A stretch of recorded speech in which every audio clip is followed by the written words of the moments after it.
Hi, I'm Lee Johnson and I'm the inventor of the Mammoth Bar.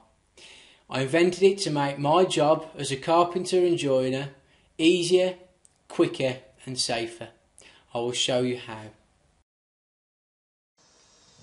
As you can see, using a normal bar to take up floorboards, for example, is an awkward, time-consuming job. You have to bend down, go across the joists in order to lever up the boards.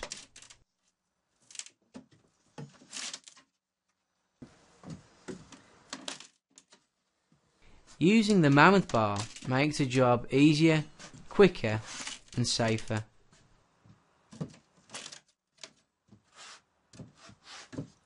There are many other uses, for example, removing plasterboard, breaking pallets,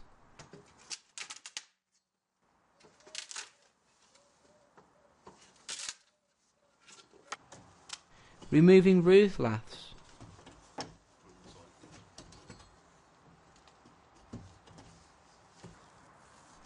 lifting heavy items such as slabs. So again, the Mammoth Demolition and Lifting Bar can be used for lifting up floorboards, removing plasterboard, lifting heavy items and breaking pallets. As you can see, Mammoth Demolition and Lifting Bar is a very versatile and useful bar. In addition to the applications shown, Mammoth Demolition and Lifting Bar can be used for removing door and window frames and any other general demolition work. Mammoth Demolition and Lifting Bar is now manufactured by Olympia Tools and will be distributed as part of their well-known professional Roughneck Bar category.